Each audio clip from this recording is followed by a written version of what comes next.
Assalamualaikum warahmatullahi wabarakatuh. Jumpa lagi dengan kita channel Sarjana Indonesia, channelnya rakyat cerdas Indonesia. Persoalan Quran itu solusi, hudan.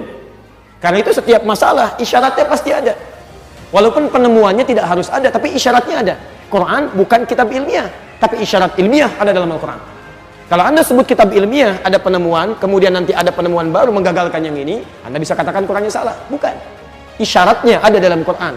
Diuji lewat pembuktian keilmuan. Belajar Anda dengan benar, maka dari situlah melahirkan produk-produk kemudian yang bisa digunakan dengan baik. Paham?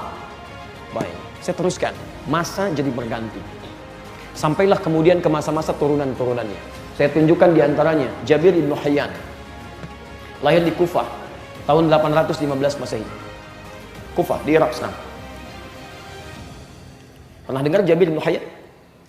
Baik. Beliau baca surah Al-Hadid. Begitu dibaca surah Al-Hadid, dilihat sampai ayat 25, 26, Masya Allah, tiba-tiba muncul hasratnya. Muncul hasrat, ini yang paling menarik. Nanti di akhir saya simpulkan itu kuncinya bagi kita semua. Apa yang terjadi? Baca ayat ini, wa anzalnal hadida, kami turunkan hadid, besi, turunkan dari langit, diturunkan. Ya, kalau ulama tafsir dulu belum bisa memahami besi turun dari langit. Taunya kandungan cuma di bumi, makanya diartikan, disebarkan, ada. Tapi sekarang dibuktikan bahwa unsur-unsur besi itu lebih banyak turun dari langit, bukan di bumi, di sekitaran. Ya, sekitaran. Yang paling menarik, ketika membaca ayat ini, berbicara tentang kekuatan besi, beliau masuk ke laboratorium sederhana di rumahnya. Diuji besi itu. Dilihat sampai tataran yang paling rendahnya, sampai ke molekulnya, sampai ke atomnya dan sebagainya. Allahu Akbar. Sampai kemudian ditetapkan sebagai bapak kimia, Jabir ibn Hayyan. Jabir ibn Hayyan. Ditemukan, diuraikan oleh beliau prinsip-prinsip besi sampai ke atomnya, sampai ke dataran paling rendahnya, sampai disebutkan sekarang, Masya Allah, nomor atomnya 26. Tapi bukankah atom yang stabil itu disimbolkan dengan Fe, F besar, E kecil, ferrum?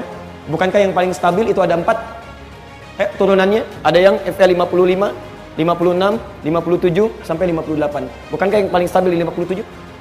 Teman-teman yang di kimia silahkan kaji kembali ya. Yang paling menarik, lihat, ini dibaca dari Quran surah Al-Hadid, ditemukan ini jadi manuskrip. Bukankah surah ke-57 surah Al-Hadid? Bukankah Al-Hadid artinya besi? Baca surat Al-Hadid, surah besi, menemukan ini sampai ke atomnya, sampai ke turunannya, dibuat dalam bentuk manuskrip, menyebar. Ketika kemudian orang Islam dikalahkan di Spanyol, sampai muncul perjanjian Tordesillas setelah peristiwa 1492 itu, kemudian di dunia dibagi dua oleh Paus pada saat itu, adalah Barat dengan Timur. Barat Spanyol, Timur kemudian Portugal. Sampai Portugal datang kemudian sampai ke Nusantara, ke Selat Malaka itu tahun 1511. Tapi yang paling menarik setelah terjadi peristiwa itu, dibawa manuskrip ke barat, ditemukanlah ini salah satunya, diteliti oleh seorang bernama John Dalton.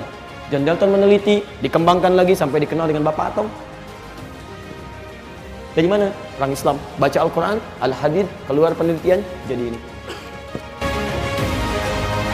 Oke, terima kasih kawan-kawan sudah menyimak channel ini. Jangan lupa subscribe. Oke, wassalamualaikum warahmatullahi wabarakatuh.